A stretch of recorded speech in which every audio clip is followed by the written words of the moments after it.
এই অগ্রহায়ণ মাসে আমরা যে একাদশীটা এখন পাবো সামনে, একাদশী কেউ করেন? হাত তুলুন তো একটু। বাহ, সবাই করেন, খুব ভালো। কৃষ্ণ প্রসাদ গ্রহণ করছেন আপনারা, একাদশী করছেন আপনারা, এর থেকে উত্তম পন্থার কি হতে পারে? ধন্য আপনারা, আমার এখানে আসাটাও ধন্য। এই আমরা উত্থান একাদশী পার করলাম, আবার আসছে সামনে উৎপন্না একাদশী। উৎপন্না মানে কি? একাদশীর জন্ম হয়েছিল এই উৎপন্না একাদশী থেকে। একাদশী যে পালন করেন, আমরা শয়ন উত্থান পাশমোড়া এই চারটে খুব মানি, শয়ন উত্থান পার্শ্ব হইনি, কিন্তু উৎপন্না একাদশীতেই হয়েছিল একাদশীর জন্ম। আর এই উৎপন্না একাদশীটা পড়ছে কোন মাসে? অগ্রহায়ণ। এই জন্য বুঝতে পারছেন, অগ্রহায়ণ মাস অগ্রে আসতো, ওই জন্য অগ্রহায়ণ, অগ্রে আসে বলে অগ্রহায়ণ নাম। এই উৎপন্না একাদশী ভগবান তিনি দেবতাদেরকে বাঁচাবার জন্য মূর নামে দৈত্যের সঙ্গে যুদ্ধ করেছিলেন।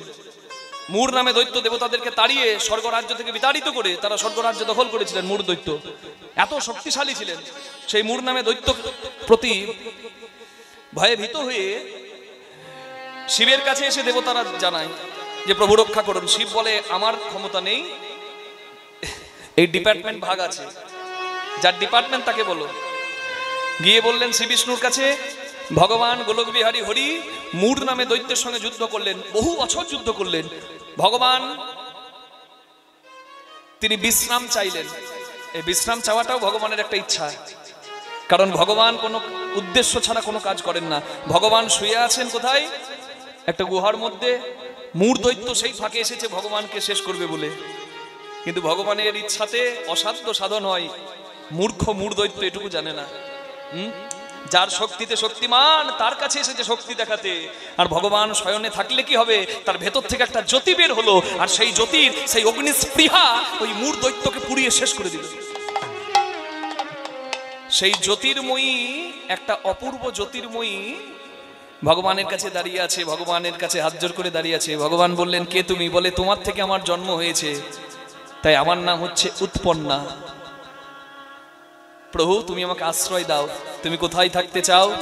জগতে ভক্তরা উপবাসী হয়ে যখন তোমার ভজনা করবে, শুদ্ধ সদাচারী হয়ে যখন তোমার উপাসনা করবে, হরি স্মরণ করবে, হরি রূপে বসে, আমি সেইখানে থাকতে চাই।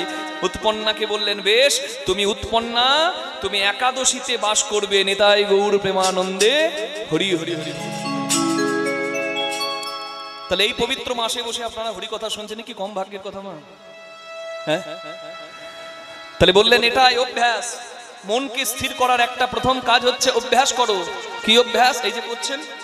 আজকের দিনটা কিভাবে গেল একবার ভাবুন তো। অন্যান্য দিন কেমন যায়? পরনিন্দা পরচর্চা নাকি? ওর বউ ভালো নয়, ওর মেয়ে ভালো নয়, ওর ছেলেটা চন্ডাল, আর আমি একবারে ধোয়া তুলসী পাতা। এই শোনেন, আর না হলে সিরিয়ালের বাজে বাজে কথা শুনবেন। দুটো বিয়ে, চারটে বিয়ে, শিক্ষার কিছু নাই, সমাজটাকে নষ্ট করছে।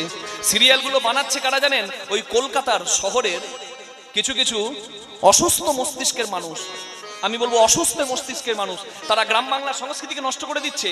ওখানকার সংস্কৃতি হচ্ছে মানে অসভ্যের মতো 3-4টে বিয়ে করবে আর নির্লজ্জের মতো ক্যামেরার সামনে এসে দাঁড়াবে। জানেন তো নাকি? নামগুলো বলার দরকার আছে? কার কটা বিয়ে বলার দরকার নেই। আপনারা আমার থেকে বেশি ভালো জানেন, আপনারা সিরিয়াল সিনেমা বেশি দেখেন, আমরা তো সময়ই পাই না। যে দেশে যায় সে দেশের ভক্তদের মন জয় করার জন্য সব দিকটাই আয়ত্ত করতে হয়। কেউ যদি বলে না কীর্তনের পদাবলী শুনবো, পদাবলী দিয়েই সম্পূর্ণ কীর্তন গাইবো। কেউ যদি বলে সম্পূর্ণটা কথা শুনবো, হরি কথা, কথা দিয়েই হবে। কেউ যদি বলে না 1 ঘন্টা শুধু ভজনই হবে, তো ভজনই হবে। এই সব আয়ত্ত করতে গিয়ে মা আমাদের তো সিরিয়াল সিনেমা খুব একটা দেখা হয় না। আপনারা ভালো দেখেন, তাই আপনাদেরকে বলতে পারছি আমি। ওই 5টা-10টা বিয়ে করবে আর অসভ্যের মতো মুখটা দেখাবে। আমরা বেশ্যা নমনী কাদের বলি? যারা উদরের ক্ষুধা নিবৃত্তির জন্য আর কিছু করার নাই, তাদেরকে সমাজ জায়গা দেবে না। তারা সমাজের কলঙ্কগুলো দূর করে, তারা আছে বলে সমাজের নারী সুন্দরভাবে পথ চলতে পারে। তাদেরকে যদি বেশ্যা বলেন, পেটের দায়ে উদরের ক্ষুধা নিবৃত্তির জন্য তারা যদি পতিতা হয়, আমি বলবো তারা অনেক ভালো। পেটের খিদের জ্বালায় তারা কাপড়টা সরায়, আর যারা স্বভাবগতভাবে কাপড়টা সরায় খিদের জ্বালায় নয়, বেশি পাবার আশায়, তাদেরকে তো বেশ্যার থেকে আরো বেশি ভালো সম্মান, মানে আরো নোংরা ভাষা ব্যবহার করা উচিত। নিতাই গৌর হরি হরি হরি বল। আর আমরা সমাজে তাদেরকে কি বলি? নক্ষত্র, স্টার, নায়ক নায়িকা। লজ্জা লাগা উচিত আমাদের। ওদের ছবি তোলার জন্য পাগলের মতো ছুটে বেড়াই। আরে তাদের তো সভ্যতা ঠিক নাই। যারা সিরিয়ালগুলো বানাচ্ছে তারা গ্রাম বাংলার সংস্কৃতি নষ্ট করে দিচ্ছে। হেন কোনো সিরিয়াল দেখলাম না যেখানে ভালো শিক্ষা, ওই দু একটা বাদ দিয়ে তাও খুঁজে দিতে হবে। দুটো বিয়ে, বাপেরও দুটো বিয়ে, ছেলেরও দুটো বিয়ে, বইয়েরও দুটো বিয়ে, নে করে খাক। কি সমস্যা! আমাদের গ্রাম বাংলার সংস্কৃতি নষ্ট করে দিচ্ছে ওই সিরিয়ালগুলো, আর যারা বানাচ্ছে তারা ওই অসুস্থ মস্তিষ্কের কলকাতার মানুষ। রাধে রাধে। সেইখান থেকে, সেই ধ্বংস হয়ে যাবার সংস্কৃতি থেকে এখনো গ্রাম বাংলায় এই যে হরিনাম কীর্তনের আসর হয়, ভাগবত আসর হয়, ভাগবতী আসর হয়, এইখানে মানুষ আসে কেন জানেন? এখানে মানুষ ধর্মপ্রাণ হয়, পথ চলাটা সুন্দর হয়, চরিত্র গঠন হয়, জীবনে মূল্যবোধ জাগে, মোরালিটি আসে, দেশের দশের নিজের কল্যাণে মানুষ মতি আনে। নিতাই গৌর প্রেমানন্দে হরি হরি বল। ওই জন্য 3-4 ঘন্টা ভাববেন না যে এখানে আমি বসছি, মাগো সংসারে কত কাজ পড়ে রইল না। জানবেন এই সময়টাই আপনার কিছু হলো, আর বাকি সময় বৃথা গেল, বৃথা গেল। কি বাবা রাধে, এটা মনে রাখবেন মা। খেলতে কার না ভালো লাগে? এই বাচ্চা বাচ্চা ছেলেগুলো দেখবেন হরিবাসনে ছুটে বেড়ায়। খেলার বিশুদ্ধ আনন্দটা ওরা জানে, আমরা জানি না। আমরা অনেক খেলা খেলি। ক্রিকেট খেলতে গেলে 11 জন লাগবে, ব্যাট লাগবে, বল লাগবে, উইকেট লাগবে। ফুটবল খেলতে গেলেও তাই, গ্লাভস লাগবে, বুট লাগবে, ফুটবল লাগবে, 11 জন লাগবে। কিন্তু হরিনামের খেলা, যদি 1 লক্ষ মানুষ এক জায়গায় এসে দাঁড়িয়ে যায় তারাও খেলবে। যদি তোমার খেলার সঙ্গী কেউ না থাকে, একা তুমি ঘরের কোণে বসে থাকো, তুমি একাও খেলতে পারবে। এই খেলা হচ্ছে হরিনামের খেলা। এই হরিনামের খেলায় সবাইকে মাতিয়ে দিলেন। আর এই খেলাতে কেউ যদি মারতে পারে, জগতে কোথাও যা হয় না তা হরিনামের খেলায় হয় মা। তাই তো বাবার আঙ্গিনায় আজকে এই হরিনামের খেলাই মাতবেন বলে আপনারা সবাই এসেছেন। এই হরিনামের খেলাতে যদি কেউ মাতে, তার বাহ্যিক স্মৃতি শূন্য হয়, এই পার্থিব জগতে ছোট বড় তুচ্ছ ভেদাভেদ তার দূর হয়ে যায়। এই হরিনামের খেলায় বিভোর হয়ে জগতে পিতা ধরে তা পুত্রের চরণ, কত পিতা ধরে তার পুত্রের চরণ, তাদের দেহ স্মৃতি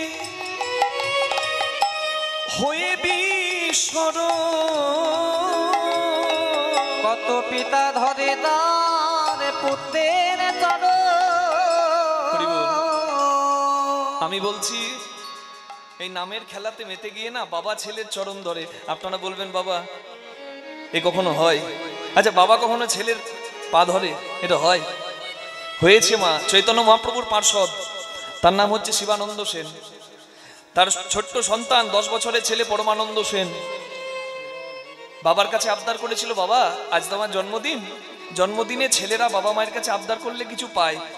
বলে বল বাবা তোর কি চাই? বলে আমি কিচ্ছু চাই না, আমি শুধু একবার গৌরাঙ্গ দর্শন করতে চাই। যে গৌরাঙ্গের কথা সবসময় তোমার মুখে শুনেছি, আমি সেই গৌর দেখব। বাবা বড় বিপদে পড়ে গেল, কারণ চৈতন্য মহাপ্রভু, গৌরাঙ্গ মহাপ্রভু তখন নবদ্বীপে ছিলেন না, তিনি ছিলেন নীলাচলে। চৈতন্য মহাপ্রভুর কাছে সন্তানকে নিয়ে গিয়ে চৈতন্য দর্শন করালেন, আর চৈতন্য মহাপ্রভুকে দেখলেন দুটি বাহু তুলে কীর্তন করতে সার্বভৌম ভট্টাচার্যের আঙিনায়। তখন ওই 10 বছরের ছেলে চৈতন্য মহাপ্রভুর চরণ আশ্রয় করে মহাপ্রভুর কৃপা দুগ্ধ পেয়ে তিনি পরবর্তীকালে হয়েছিলেন কবি কর্ণপুর। 100টা সংস্কৃত শ্লোকে দাঁড়িয়ে দাঁড়িয়ে আমার গৌরাঙ্গ মহাপ্রভুকে কৃষ্ণ কথা শুনিয়েছিলেন। আর তার মুখে কৃষ্ণ কথা শুনে আমার চৈতন্য মহাপ্রভু ভাবে বিগলিত হয়ে মূর্ছা গিয়েছিলেন। বাবা তখন ছেলেকে প্রণাম করে বলেছিল, বাবা আমি গৌরাঙ্গকে যে সেবা দিতে পারলাম না, তুই সেই সেবা দিবি। আজকে আমার বাবা হয়ে ইচ্ছা করছে তোকে একটা প্রণাম করি। এটা তো বৈষ্ণব সাহিত্যের কথা। আচ্ছা, রামায়ণের কথা নিন। বাবার নাম তরণী, বাবার নাম বিভীষণ, সন্তানের নাম তরণী সেন। রামচন্দ্রের হাতে রাক্ষস কুলে সবাই উদ্ধার হয়ে যাচ্ছে। তরণী সেন জ্যাঠা রাবণের কাছে প্রণাম করে আশীর্বাদ নিয়ে রামের সঙ্গে যুদ্ধ করবে বলে মা সরমা দেবীর কাছে এসেছেন। মাকে প্রণাম করে বলছেন, মাগো মায়ের আশীর্বাদ যদি ছেলের মাথায় থাকে, ছেলে নাকি সব কাজে জয়ী হয়। তুমি আমাকে আশীর্বাদ করো, আমি যেন রামচন্দ্রকে যুদ্ধে পরাস্ত করতে পারি। তরুণী ও কথা বলতে নাই বাবা, আমি তোকে বলছি রামচন্দ্র স্বরূপ, রামচন্দ্র স্বয়ং ভগবান, মর্যাদা পুরুষোত্তম।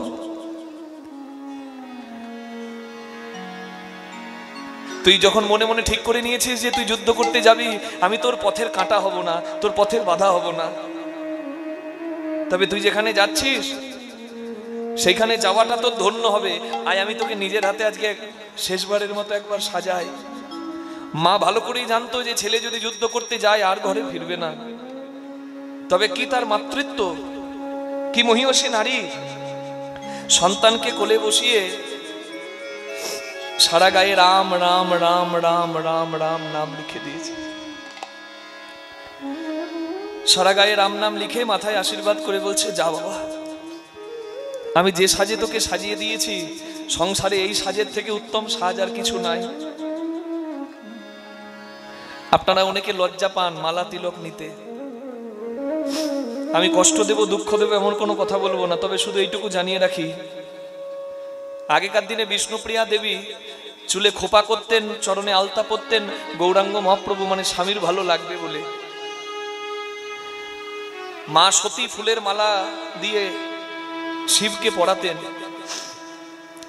খোপা চুল বাঁধতেন, আলতা পরতেন, সেটি কিন্তু শিবের আনন্দের জন্য, স্বামী সেবার জন্য। তাহলে স্বামী সেবার জন্য নারী শৃঙ্গার করে, সাজে। আর জগৎ স্বামী একজন আছে, তার নাম ভগবান। কিবা নর কিবা নারী, প্রত্যেকে তার জন্য সাজবে। সাজটা কি? সেই সাজটাই হচ্ছে এই কৃষ্ণ ভক্তের সাজ। নিতাই গৌর হরি বল। যদি আমার ভগবানকে খুশি করতে হয়, কৃষ্ণ ভক্তের সাজে সাজুন। রাধে। সারা গায়ে রাম নাম লেখা এসে দাঁড়িয়েছে সম্মুখ সমরে মর্যাদা পুরুষোত্তম শ্রীরামচন্দ্রের সামনে। রামচন্দ্র তরণী সেনকে দেখে বিভীষণকেই প্রশ্ন করছে, বিভীষণ, আহ কি সুন্দর একটা শিশু এসেছে আমার সঙ্গে, হ্যাঁ আমার সঙ্গে যুদ্ধ করবে বলে, কিন্তু আমার ওর সঙ্গে যুদ্ধ করার একটু ইচ্ছা নাই। আমার দেখে মনে হচ্ছে ও নিশ্চয়ই আমার কোনো ভক্তের সন্তান, তুমি দেখো তো ওকে দেখে চিনতে পারো কিনা। বিভীষণ ভালো করেই জানতেন যে এসেছে সে তার নিজ পুত্র। কিন্তু কেমন বিভীষণের চরিত্র দেখুন। আজকালকার বাবারা শাক দিয়ে ছেলের মাছ ঢাকার মতো দোষ ঢাকে, কিন্তু তথাপি বিভীষণ নিজের সন্তানের থেকে নিজের কর্তব্য, নিজের ধর্মকে অনেক উচ্চ স্থানে রাখলেন। তথাপি বিভীষণকে আমরা বলি ঘর শত্রু বিভীষণ। বিভীষণ হচ্ছে বন্দনীয়। বিভীষণ ভালো করেই জানেন যে এসেছে সে তার নিজ পুত্র, কিন্তু তথাপি বিভীষণ বললেন, প্রভু তুমি ক্ষত্রিয়, তোমার ধর্ম যুদ্ধ করা, শত্রুপক্ষ থেকে যখন এসেছে তুমি আর কোনো বিচার না করে যুদ্ধ করে তাকে উদ্ধার করো। রামচন্দ্র যুদ্ধ করলেন, প্রবল পরাক্রমী তরণী সেন, কিন্তু মর্যাদা পুরুষোত্তম শ্রীরামচন্দ্রের থেকে শ্রেয় নয়। রামচন্দ্র ব্রহ্মাস্ত্র নিক্ষেপ করলেন তরণী সেনের দিকে, আর ওই ব্রহ্মাস্ত্র এসে শিশু তরণী সেনের মস্তক ছেদন করে দিল। বাবা দাঁড়িয়ে দাঁড়িয়ে দেখলো সন্তানের মৃত্যু। কাটা মুন্ড গড়িয়ে গড়িয়ে শ্রীরামচন্দ্রের চরণে এলো,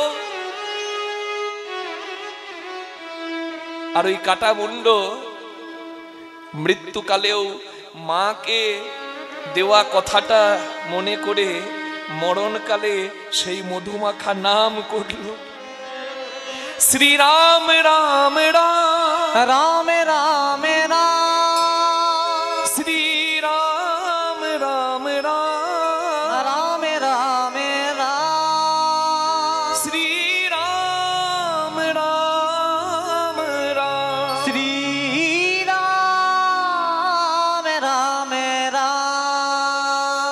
বিভীষণ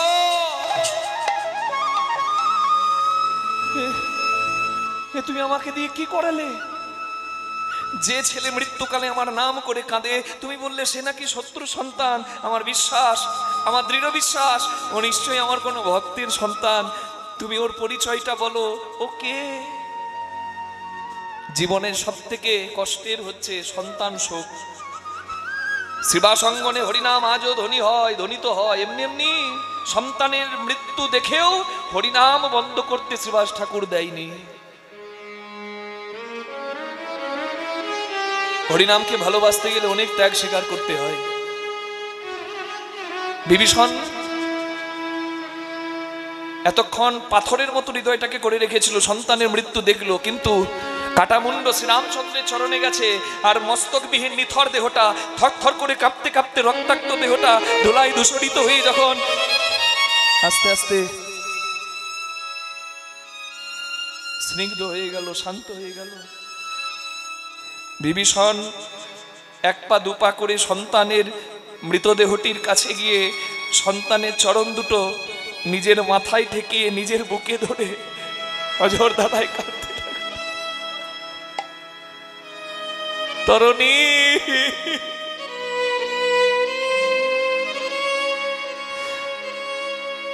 আমি জানি না বাবা আমি কোন শুভক্ষণে তোর নাম রেখেছিলাম তরুণী। তরুণী মানে নৌকা, তুই সত্যি নৌকা রে, যে নৌকার কান্ডারি শ্রীরাম, যার নৌকার কান্ডারি স্বয়ং শ্রীরাম, তার এই দেহ নৌকাটা ধন্য রে বাবা। জন্ম নিয়ে সবাই তো যাবে, তবে আজকে দেখ না তোর যাওয়াটা ধন্য হলো। আমি তোর বাবা, এটা আমার পরম সৌভাগ্যের রে। আজকে আমি বাবা হয়ে তোর পা দুটো ধরে তোকে বলি বাবা, যে তরণীর কান্ডারি স্বয়ং শ্রীরাম, তোর সেই ভবপারের তরিতে, এই তোর নৌকাতে তোর এই হতভাগা পিতা কেউ একটু জায়গা দিস রে তরুণী রে।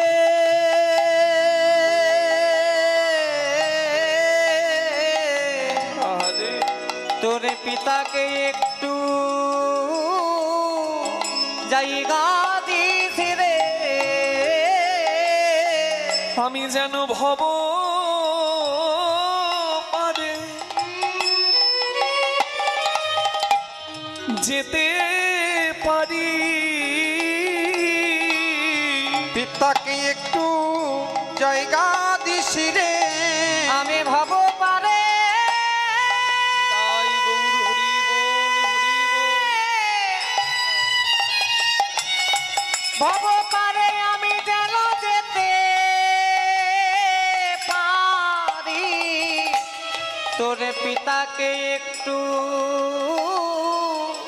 জায়গা দিস রে।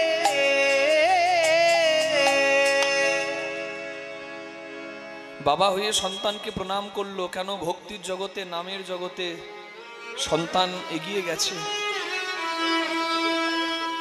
পিতা পুত্রের চরণ ধরে নামের জগতে, ভক্তির জগতে, অন্য কোথাও হবে না বাবা। চৈতন্য মহাপ্রভু ওই জন্য তো নামমুখী করলেন, বললেন এখানে এই তুচ্ছ ভেদাভেদ, কে ধনী কে দরিদ্র, কে ব্রাহ্মণ কে শূদ্র, আর কে মূর্খ আর কে পণ্ডিত, এইসব ভেদাভেদ ভুলে তোমাদের সর্বশ্রেষ্ঠ পরিচয় তোমরা কৃষ্ণদাস, এই পরিচয়টা মনে করে তোমরা এক জায়গায় এসো। তাই তো হরিনামের খেলা খেলছেন চৈতন্য মহাপ্রভু। খেলাটা একটু আলাদা। কি খেলা বলুন তো? বৃন্দাবনের খেলা ছিল মাঠে দৌড়া দৌড়ি, বৃন্দাবনে খেলা ছিল মাঠে দৌড়াদৌড়ি, বৃন্দাবনের খেলা ছিল মাঠে দৌড়াদৌড়ি, বৃন্দাবনে খেলা ছিল মাঠে দৌড়াদৌড়ি, বৃন্দাবনের খেলা ছিল মাঠে দৌড়াদৌড়ি। আর নবদ্বীপের খেলা হলো ধুলাই গড়াগড়ি। নবদ্বীপে খেলা হলো ধুলাই গড়াগড়ি, নবদ্বীপের খেলা হলো ধুলাই গড়াগড়ি, নবদ্বীপের খেলা হলো ধুলাই গড়াগড়ি। ধুলি নয় গোপী পদরেণু, ধুলি নয় গোপী পদ রেণু, যে ধুলো মেখেছিল নন্দ সুত কানু, ধুলা মেখেছিল নন্দ সুত ধুলি মাখরে মাখরে, ধুলা মাখরে মাখরে, গড়ি মাখরে, মাখরে মাখরে। মাখরে মাখরে। আস্তে, এই তো মুশকিল। আমি বললাম ধুলা মাখরের, আপনারা মাখতেও শুরু করে দিলেন। ধুলা মাখবেন তবে হাতে কাম মুখে নাম, শুধু মাখলে হবে না, মুখে বলে মাখুন কি জয় রাধে গোবিন্দ বলে মাখরে মাখরে, জয় রাধে গোবিন্দ বলে মাখরে মাখরে, জয় রাধে গোবিন্দ বলে মাখরে মাখরে, জয় রাধে গোবিন্দ বলে মাখরে মাখরে, জয় রাধে গোবিন্দ বলে মাখরে মাখরে। জয় রাধে গোবিন্দ তোমার মানব জনম ধন্য হবে, গোবিন্দ বলে ধন্য হবে, জয় রাধে গোবিন্দ গোবিন্দ ও বলে মানব জন্ম ধন্য হবে জয় রাধে গোবিন্দ বলে মানব জন্ম ধন্য হবে জয় রাধে গোবিন্দ বলে মানব জন্ম ধন্য ভোলা হবে মাখরে মাখরে বৃন্দাবনের খেলা ছিল মাঠে দৌড়াদৌড়ি, নবদ্বীপের খেলা দোলাই গড়াগড়ি, খেলাটা একটু আলাদা। হ্যাঁ হরি বল। আর কি বৃন্দাবনের খেলা ছিল মধুর সম্ভাষণ, বৃন্দাবনে খেলা ছিল মধুর সম্ভাষণ, বৃন্দাবনের খেলা ছিল মুরলী বাদন, বৃন্দাবনের খেলা ছিল মুরলী বাদন বৃন্দাবনে খেলা ছিল মুরলী বাদন, বৃন্দাবনের খেলা ছিল মুরলী বাদন নবদ্বীপের খেলা হলো মৃদঙ্গ বাদন, নবদ্বীপের খেলা হলো মৃদঙ্গ বাদন, নবদ্বীপের খেলা হলো মৃদঙ্গ বাদন এই নবদ্বীপের খেলা হলো মৃদঙ্গ বাদন, বৃন্দাবনের খেলা ছিল মধুর সম্ভাষণ, বৃন্দাবনের খেলা ছিল মধুর সম্ভাষণ, বৃন্দাবনের খেলা ছিল মধুর সম্ভাষণ, বৃন্দাবনের খেলা ছিল মধুর সম্ভাষণ আর নবদ্বীপে খেলা হলো হরি হরি নামেতে রোদন। ভাই আর কিচ্ছু লাগবে না, গৌরাঙ্গ বলিতে হবে পুলক শরীর, হরি হরি বলিয়া নয়নে বহিনী।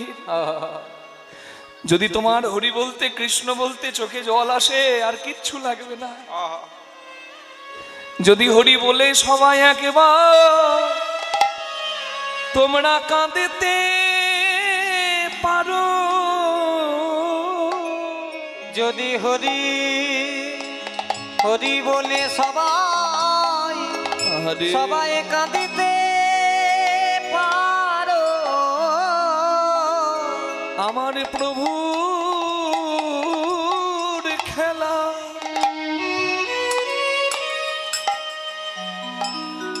খেলার সাথী হবে, যদি হরি বলে কাঁদিতে পারো, ওগো এই তো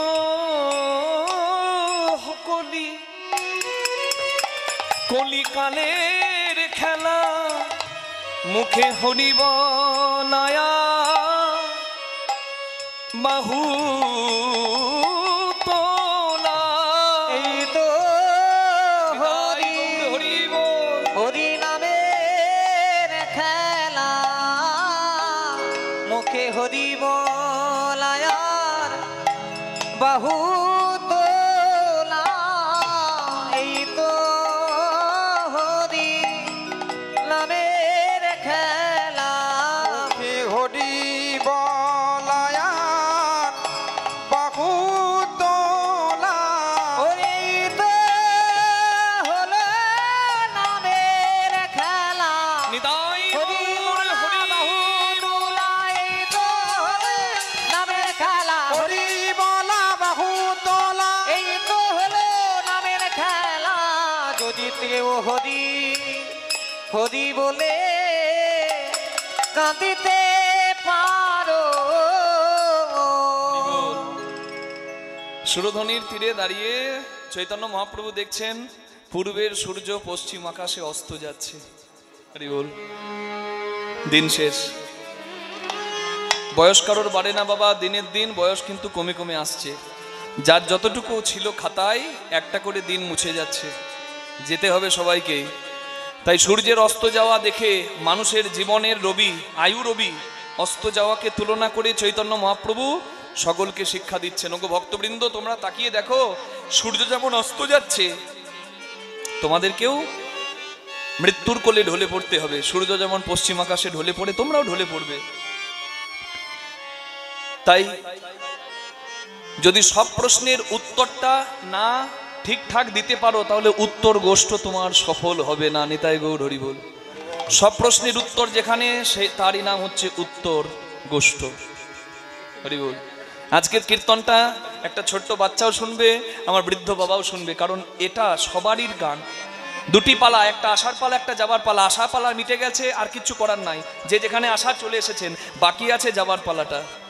এই যাওয়াটা যেন সুন্দর হয়, ওই জন্যই আজকের কীর্তনটা শুনতে হয়। নিতাই গৌর হরি হরি হরি বল। রাধে। দিবায় বসান হেরি প্রভু গৃহেতে চলিলা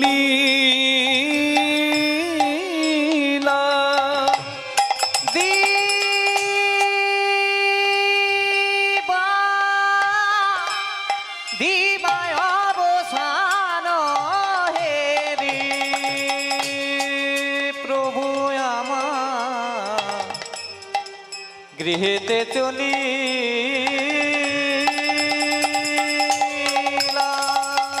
ওই জননী চরণে আসি প্রণাম করিলা প্রণাম করিলা প্রণাম করি ওই জননী চরণে আছি প্রণাম করিলা প্রণাম করিলা প্রণাম করিলা। সারাদিন খেলা খেলে সন্ধেবেলায় মায়ের কাছে এসে মা শচী ঠাকুরানীর চরণে প্রণাম করেছেন আমার চৈতন্য মহাপ্রভু। এটাই সন্তানের কর্তব্য। ছেলে পরীক্ষা দিতে যাচ্ছে, হ্যাঁ, বাবার পায়ে পা ঠিকে গেল, বাবাকে প্রণাম করছে না। বাবা বলছে, কিরে তুই পরীক্ষা দিতে যাবি, আমার পায়ে পা ঠিকে গেল, প্রণাম করলি না?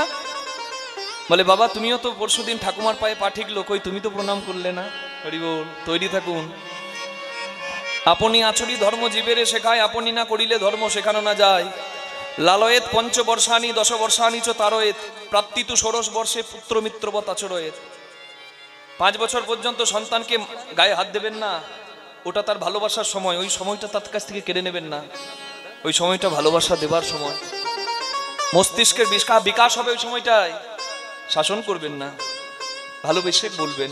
তারপরে 5 থেকে 15 সেই সময়টা হচ্ছে শাসনের সময়, তার শাসনে রাখা।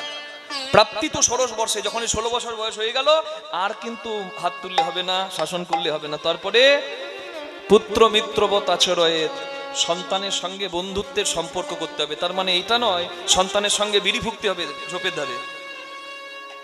এখন তো যা বলবো বাবা সব ভুল মতলব বের করে নেবে, বলতেই খুব সাবধানে হয়। সন্তান যদি কোনো বিপদে পড়ে, ছেলে যেন নির্দ্বিধায় এসে আগে আপনাকে জানাতে পারে। তাই সন্তানের সঙ্গে সেই সম্পর্কটা রাখতে হবে। একটা প্রণাম, এত বড় ক্ষমতা। সংসারে ছোটরা বড়দেরকে প্রণাম করবে, এই অভ্যাসটা যদি প্রত্যেকটা সংসারে থাকে, সংসারের এত ঝামেলা এত দ্বন্দ্ব একটা প্রণামে ঘুচে যেতে পারে। নিতাই গৌর হরি হরি বল। এমনি এমনি প্রণামের এত ক্ষমতা। চৈতন্য মহাপ্রভু মাকে প্রণাম করে যেতেন আর ফিরে এসে মাকে প্রণাম করতেন। তাই আজকেও ফিরে এসে মাকে প্রণাম করে বলছেন, আশীর্বাদ করো মা, আশীর্বাদ করো মা, আশীর্বাদ করো মা, আশীর্বাদ করো মা।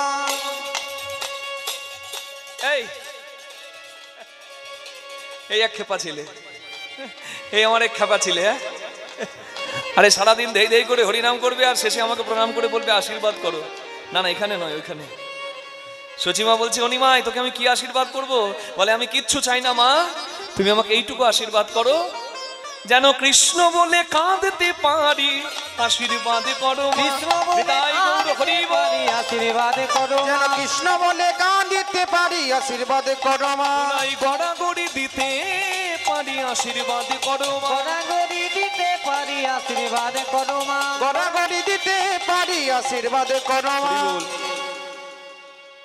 এই আশীর্বাদ তুমি আমাকে করো। সচিমা আশীর্বাদ করার জন্য যেই না চোখ খুলেছে, আর অমনি দেখছে সর্বনাশ। ধুলে ধূসরিত অঙ্গ, গদ গদ ভাস, ধুলি ধূসরিত অঙ্গ, গদ গদ ভাস। যেই না সচিমা আশীর্বাদ করবে বলে চোখ খুলেছে, চৈতন্য মহাপ্রভু চলে গেলে, নিমাই চলে গেলে সচিমা চোখ বন্ধ করে দিত। নিমাই এসে মা বলে ডাকলে চোখ খুলতো। হ্যাঁ, আজকে নিমাইকে দেখবো বলে যেই না চোখ খুলেছে, আশীর্বাদ করতে গেছে, দেখে নিমাইয়ের সারা গায়ে ধুলো মাখা। মা কি দেখতে পারে গো যে নিমাইয়ের অঙ্গে তুলসী চন্দন দিতে মায়ের হাতটা কাঁপে, এত কোমল অঙ্গ, সেই নিমাইয়ের সারা অঙ্গে ধুলো মাখা। সচিমা চিৎকার করে বলছে, নিমাই, ও বাপ নিমাই, কে ধুলা দিয়েছে বল বল কে বা ধুলা দিয়েছে কে বা ধুলা দিয়েছে বল কে বা ধুলা দিয়েছে আমার কাঁচা সোনা রঙ্গে বলো কে ধুলা দিয়েছে কাঁচা সোনা রঙে বলো কে বা ধুলা দিয়েছে কাঁচা সোনা অঙ্গে বলো কে ধুলা দিয়েছে না না না আমি আর যেতে দেব না না না আর যেতে দেব না আমি আর যেতে দেব না আর যেতে দেব না সংকীর্তনে বিশ্বম্ভরে আর যেতে দেব না সংকীর্তন বিশ্বম্বরে আর যেতে দেব না রাখবো মোরাঙ্গিনার মাঝে আর যেতে দেব না রাখবো আঙিনার মাঝে আর যেতে দেব না নরহরি অবিরাম গৌরী দাস বাবা তোরা কে আমার এমন করে নিমাইকে ধুলো মাখালি রে আমার নিমায়ের রঙে তুলসী চন্দন দিতে আমার হাত কাঁপে আর তোরা ধুলো মাখিয়ে এনেছিস এই জন্য তোদের সঙ্গে আমি হরিনাম করতে আমার নিমাইকে পাঠাই নরহরি এসে বলে মা তুমি ভাবলে কি করে তোমার নিমাইয়ের গায়ে আমরা ধুলো দেব তোমার নিমাই রঙ্গ যে সাধনা রঙ্গ ভজনের রঙ্গ তোমার নিমাই আমাদের ভগবান আমরা তার দাস আমরা দাস হয়ে কি প্রভু রঙ্গে ধুলো দিতে পারি তুমি ভাবলে কি করে মাগো তোমাকে তো বলা হয়নি তোমার নিমাই একটা খেলা শুরু করেছে যার নাম হরিনামের খেলা সেই খেলাতে মানুষের হাতে ধরবে মানুষের পায়ে ধরবে যদি কেউ কাছে না আসে তার কাছে এগিয়ে গিয়ে বলবে ভাই তুই পাশে দাঁড়িয়ে আছিস কেন বলে আমি ছোট জাত আমি মেথর তুমি তো ব্রাহ্মণ এই রাস্তা দিয়ে যাবে তাই আমি একটু পাশে দাঁড়িয়ে আছি ঠাকুর আমার সোনার নিমাই গিয়ে বলে ভাই তা তুই আমার কাছে থেকে দূরে যাচ্ছিস কেন বলে আমাকে ছুলে যদি তোমার জাত যায় বলে তোকে ছুলে আমার জাত যাবে কই আমাকে ছুঁয়ে তো তোর জাত যাচ্ছে না হ্যাঁ যে জাত ছুঁয়ে দিলে চলে যায় আমি সেই জাত রাখতে চাই না ভাই আই দুজনে মিলে কোলাকলি করি তোরও জাত যাবে আমারও জাত যাবে আর দুজনের একটাই পরিচয় হবে আমরা কৃষ্ণদাস আমরা বৈষ্ণব এই হরিনামে কখনো নেচেছে আবার কখনো কানতে কানতে কৃষ্ণ কৃষ্ণ বলে ধুলাতে গড়াগড়ি দিয়েছে ধুলায় আপনি মেখেছে ধুলায় আপনি মেখেছে আপনি মেখেছে ধুলায় আপনি মেখেছে সংকীর্তনে নেচে নেচে আপনি মেখেছে সংকীর্তনে নেচে নেচে আপনি মেখেছে সংকীর্তনে নেচে নেচে আপনি মেখেছে সংকীর্তনে নেচে নেচে আপনি মেখেছে ওই ধুলা মাখার স্বাদ হয়েছে আপনি মেখেছে ধুলা মাখার স্বাদ হয়েছে আপনি ওই মেখেছে ধুলা মাখার স্বাদ হয়েছে আপনি মেখেছে ধুলে ধূসরিত অঙ্গ গদ গদ ভাস ধুলি ধূসরিত অঙ্গ গদ গদ ভাস। তখন হে রাধা মোহন কহে করো তো হিয়াস করো তো হিয়াস করো তো হিয়াস এ রাধা মোহন কহে করো তো হিয়া করো তো হিয়া করো তো হিয়া। এই পদাবলীটি যিনি গৌরচন্দ্রিকার পদাবলীটি যিনি রচনা করেছেন তিনি হচ্ছেন রাধা মোহন দাস ঠাকুর তিনি বললেন সচিমা তুমি তোমার নিমাইয়ের সারা অঙ্গের ধুলা ঝেড়ে দাও কিন্তু তুমি চরণের ধুলাগুড়ি আমাদের জন্য রেখে দিও হে পতিত পাবন গৌর হরি তোমার চরণে মিনতি করি যেন চরণে ছাড়া করো না যেন চরণ ছাড়া করো না চরণে ছাড়া করো না যেন চরণ ছাড়া করো না ওগো পতিত পাবন গৌর হরি চরণে ছাড়া করো পতিত পাবন গৌর হরি চরণ ছাড়া করো না তুমি পাবন আমি পতিত চরণে ছাড়া তুমি পাবন আমি পতিত চরণ ছাড়া হরি করো বল। না। সারাদিন ধরে তো হরিনাম শোনা হচ্ছে মা কিন্তু ভগবানকে কি প্রার্থনা জানানো হয়েছে যদি না হয়ে থাকে এই সন্ধ্যাবেলায় সাথে পাছে মিলি নিজ দ্বারে বসিয়া কীর্তন করো সবে করে করতালি দিয়া এই সন্ধ্যাবেলায় বসে আপনারা সবাই মিলে প্রার্থনাটা জানিয়ে দিন প্রার্থনা কার মতো করতে হয় নামাচার্য শ্রীল হরিদাস ঠাকুরের মতো জন্ম নিয়ে যার 3 কুল গেল, মাতৃকুল, পিতৃকুল, এমনকি জাতিকুল, যার কোনো কুল নাই, সেই অকুলের কুল যাকে কোল দিল। প্রতিদিন 3 লক্ষ নাম সংখ্যা জপ করে হরিদাস ঠাকুর পুরীধামে অতি জরাজীর্ণ দেহে জীবনের শেষ দিনগুলোতে হরিনাম করছে, আর জগন্নাথের বিন্দু বিন্দু প্রসাদ পাচ্ছে। গোবিন্দ নামে এক ভক্ত এসে জগন্নাথের প্রসাদ দেয়, আর 3 লক্ষ নাম সংখ্যা জপ করার পর জগন্নাথের প্রসাদ হরিদাস ঠাকুর পায়। কি ভজনশীল দেহ, অন্য কুলে প্রতিপালিত হয়েছে, কিন্তু আপামর সনাতনী তার চরণ বন্দনা করে। নামাচার্য ছিল হরিদাস ঠাকুর। সেই হরিদাস ঠাকুর একদিন জগন্নাথের প্রসাদ নিলেন না। গোবিন্দ গিয়ে মহাপ্রভুকে খবরটা দিয়ে দিলেন, প্রভু হরিদাস ঠাকুর প্রসাদ গ্রহণ করছেন না। গৌরাঙ্গ মহাপ্রভু এলেন আর হরিদাসকে বললেন, হরিদাস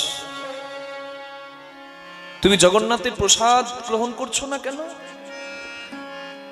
হরিদাস ঠাকুর বললেন, আমি বড় ধন্য, জগন্নাথের প্রসাদ পেয়েছি সারা জীবন,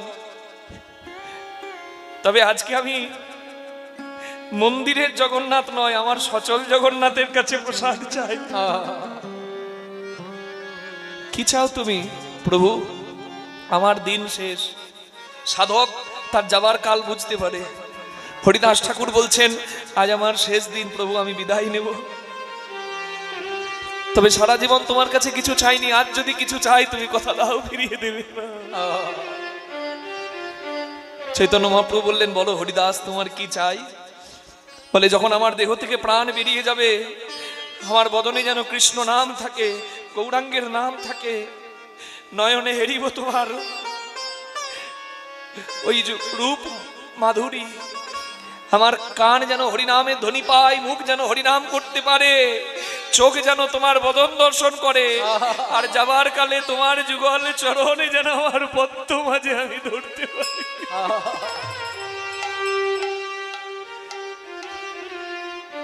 এর থেকে বড় প্রাপ্তি আর কি হতে পারে? এটাই হচ্ছে পাওনা। মেলাতে যদি ছেলে হারিয়ে যায়, বাবাকে ডাকলেও বাবা, মেলার এত শব্দ, ছেলের ডাকটা শুনতে পাবে না। কিন্তু ডাকাটা যদি ছেলে বন্ধ না করে, বাবা বাবা বলে ডাকতে পারে, যেদিন মেলা থেমে যাবে, রাত্রি বাড়বে, মেলার লোক আর কেউ থাকবে না, মেলাতে একা ছেলেটা দাঁড়িয়ে থাকবে, তখনও যদি ছেলের মুখে বাবা ডাক থাকে, বাবা এসে ঠিক হাত ধরে ছেলেকে ঘরে নিয়ে যাবে। এই হরিনাম করা, ভগবানের কাছে প্রার্থনা করা, এটা হচ্ছে অভ্যাস। হরিনাম করাটা অভ্যাস। আজকে আমি ফল পাবো না, যেদিন কুপথ্য যোগ সেদিন কি হয় রোগ, তবে কুপথ্য যোগ রোগের কারণ হয়। আজকে আমি হরিনাম করছি, আমি পাবো না, দেখা পাবো না, কেন? এই সংসারের মেলায় আমরা হরিনাম করছি, কিন্তু আমার ডাকটা ওই পর্যন্ত যাবে না, কেন? মায়াবদ্ধ ডাক। সংসারে অনেক যন্ত্রণা, অনেক শব্দ, তবে হরিনাম করাটা হচ্ছে অভ্যাস। এই অভ্যাসের গুণেই যাবার দিনে মুখেই নামটা আসবে। অভ্যাস না থাকলে আসবে না। ছেলে ডাকবো, মেয়ে ডাকবো, বউ ডাকবো না, হরি ডাকবো। হরিটা নাম তখনই আসবে যখন আমার অভ্যাসে থাকবে। শিরায় শিরায়, ধমনীতে ধমনীতে হরিনামটা ধ্বনিত হবে, তখন আমার মুখ থেকে হরিনাম আসবে। ছেলে মেলাতে হারিয়ে গিয়ে ডাকলে, মেলার সবকিছু থেমে গেলে যেমন বাবা এসে ঠিক হাত ধরে ঘরে নিয়ে যায়, এই ভবের মেলাতে আজ ডাকছি তবু দেখা নাই, তবে যেদিন 1 চামচ জল মুখে নেবার ক্ষমতা নাই, গালের পাশে পড়ে যায়, চোখের সামনে অন্ধকার, কানে কোনো শব্দ নাই, বুকে তীব্র জ্বালা, শুধু অপেক্ষা, তখনও যদি মুখে নামটা থাকে, সেই জগৎ পিতা এসে হাতটি ঠিক ধরে ঘরে নিয়ে যাবে। নিতাই গৌর হরি।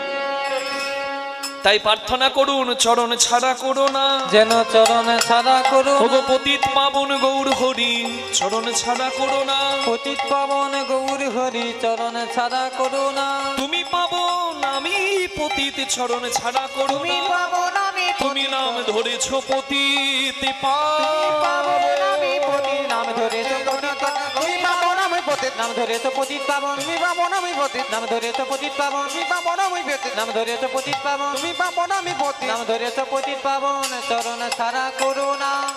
এ রাধা মোহন কহে, করো তো হিয়া, করো তো হিয়া, করো তো হিয়া। তাই হে রাধা মোহন কহে করত হি আশ্রে হে রাধা মোহন কহে করত হি আশ্রে হে রাধা মোহন কহে করত হি আশ্রে হে রাধা মোহন। জয় জয় নিতাই গৌর প্রেমানন্দে হরি বল হরি বল হরি বল। জয় নিতাই। চলুন সকলে মিলে আজকে আমরা সমস্ত প্রশ্নের উত্তর পাবো। আজকের বিষয় হরি বল, ভগবান শ্রীকৃষ্ণের উত্তর গোষ্ঠ লীলা। নিতাই গৌর প্রেমানন্দে হরি হরি বল। রাধারানীর নাম করব, কৃষ্ণচরণে মন রাখবো। চোখের জল যেমন দরকার তেমনি আনন্দটাও দরকার। রাধে আসুন একটু কীর্তন করি রাধা নামের। সবাই বলুন রাধা রানী কি, বলুন রাধা রানী কি, জয় শ্যাম সুন্দর কি, জয় টাকি নাম বৃন্দাবন ধাম কি জয়। জপ রাধে রাধে রাধে রাধে রাধে রাধে জপ রাধে রাধে জপ রাধে बोलिए রাধে राधा रानी জপ রাধে রাধে রাধে রাধে জপ রাধে রাধে जप राधे राधे जप राधे राधे राधे राधे जप राधे राधे राधे राधे जप राधे राधे राधे राधे जप राधे राधे।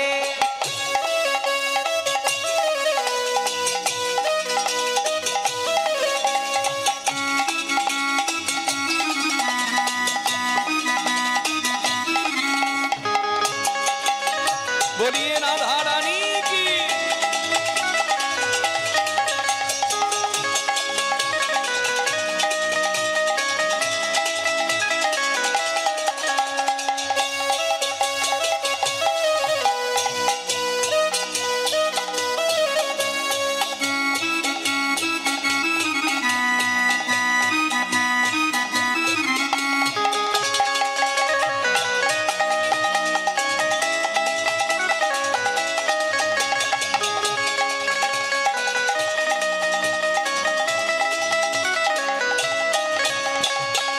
सुंदर छवि मोहन मूरत कान्हा रूप निराला है। सुंदर छवि मोहन मूरत कान्हा रूप निराला है। कजरारी नयनन वाला श्याम बरामद वाला है। कजरारी नयन वाला श्याम बरामती वाला है। राधा गौरी गौरी है, राधा गौरी गौरी है राधा गौरी गौरी है। सांवला कान्हा लगे। राधे राधे जप राधे राधे राधे राधे जप राधे राधे जप राधे राधे जप राधे राधे राधे राधे जप राधे राधे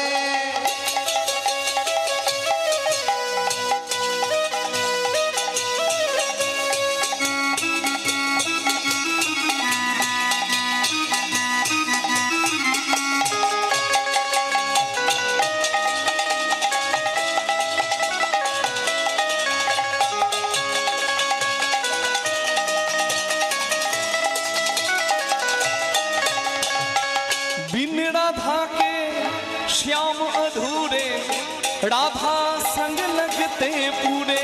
बिन राधा के श्याम अधूरे राधा संग लगते पूरे।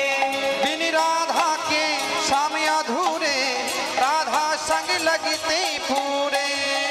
बिन राधा के श्याम अधूरे राधा संग लगते ओ पूरे। बिन राधा के श्याम अधूरे राधा संग लगते पूरे। साक्षी इनकी प्रेम की डोरी, ये बंधन कैसे छूटे। अखिल की प्रेम की डोरी ये बंधन कैसी छूटे। कान्हा अंग अंग बसी है राधे। कान्हा अंग अंग बसी है राधे। कान्हा अंग अंग बसी है राधे। राधा मन कान्हा कहे। राधे राधे जप राधे बोलिए राधा रानी की। राधे राधे जप राधे राधे जप राधे राधे राधे राधे जप राधे राधे রাধে রাধে বলে না রাধে রাধে বলে না কেউ বলে না আচ্ছা আমি বলছি রাধে রাধে, পেছন থেকে বলছে কেউ বলে না। না আপনারা বলছেন ও শুনতে পাচ্ছে না, বয়স বাড়ছে তো কানে কম শুনছে।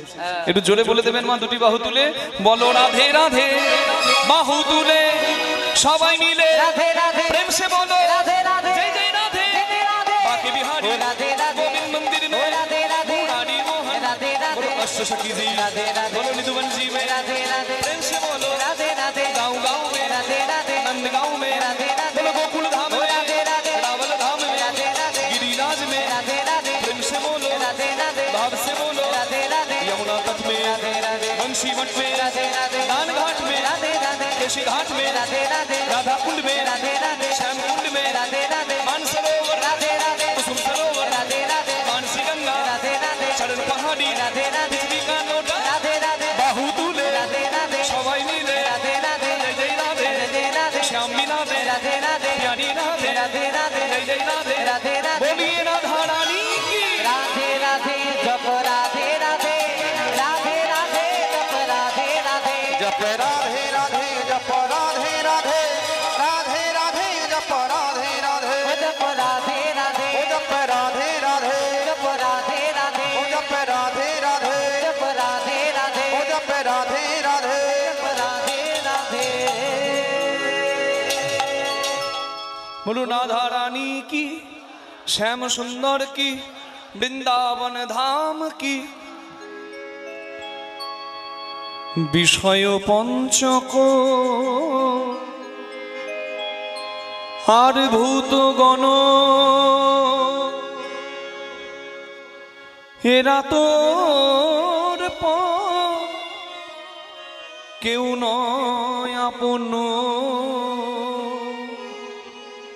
পর প্রেমে হইয়াছে তন।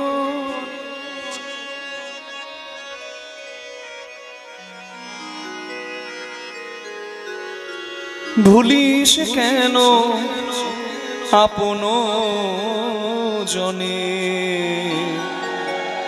মন চলো নিজ দিকে তনে, মন চলো নিজ দিকে তনে। মনরূপী ধেনু বড় চঞ্চল। ভগবান নবলক্ষ ধেনু চারণ করেন। নবলক্ষ মানে কি? নবলক্ষ, একটা হয় লক্ষ্য, একটা হয় লক্ষ্য। লক্ষ্য মানে লাখ, লক্ষ্য মানে উদ্দেশ্য। হরি বল। তাহলে নবলক্ষ মানে আমাদের এই যে মনরূপী ধেনু, নটা দিকে যার লক্ষ্য। দেখুন নটা রন্ধ্র আছে, দুটি কর্ণ, দুটি নাসারন্ধ্র, দুটি চক্ষুরন্ধ্র, একটি মুখগহ্বর, একটি পায়ু, একটি উপস্থ। বড় বড় নটি রন্ধ্র। মানে আমাদের এই মনরূপী ধেনু এই নটি দ্বারে পাগল বাবা। কেউ কোনো কিছু দেখে ভুলে যায়, কেউ কোনো কিছু শুনে ভুলে যায়, কেউ কোনো কিছু পেয়ে ভুলে যায়, কেউ কোনো কিছু অনুভব করে ভুলে যায়। আমাদের এই যে মন যে চঞ্চল, এই নটার দ্বারেই চঞ্চল হয়ে থাকে। এই মনরূপী ধেনুকে কেউ যদি সংযত করতে পারে এবং সংযম যদি কারোর মধ্যে আসে এবং সে যদি এই মনরূপী ধেনুকে তার চরণে দিতে পারে, তারই হয় ধেনুচারণ সার্থক। নিতাই গৌর হরি বল। তাহলে মনরূপী ধেনু বড় চঞ্চল। গীতার একটা শ্লোকে অর্জুন ভগবানকে জিজ্ঞাসা করছেন, আমার মন চঞ্চল, আমি কি করব? ভগবান বললেন, অর্জুন শোনো, দুটি কাজ করো। কি কাজ? চঞ্চলং হি মন কৃষ্ণ প্রমাথি বলভদ্রং তস্মাহং নিগ্রহং মন্যে বায়ুরিব সুদুষ্করম। আমার মন চঞ্চল, আমি কি করব? তখন ভগবান উত্তর দিলেন, অসংশয় মহাবাহু মনো দুর্নিগ্রহম চলম অভ্যাসনত কমতেও বৈরাগ্য ন চ গৃহতে। দুটি কাজ করলে তবে মনকে স্থির করা যায়। আর মন যদি কারো স্থির না হয়, তার কোনো কাজ হবে না, কোনো সাধনায় সিদ্ধি হবে না। হরি বল। এটাই গৌর প্রেমানন্দে হরি বল। হরি হরি হরি বল, হরি বল, হরি বল। তাহলে মনকে স্থির করার দুটি উপায়, একটা হচ্ছে অভ্যাস। এই যে অভ্যাস করছেন বাবা, আজকে যা পাচ্ছেন কি পাচ্ছেন? কৃষ্ণ প্রসাদ পাচ্ছেন, তাই তো?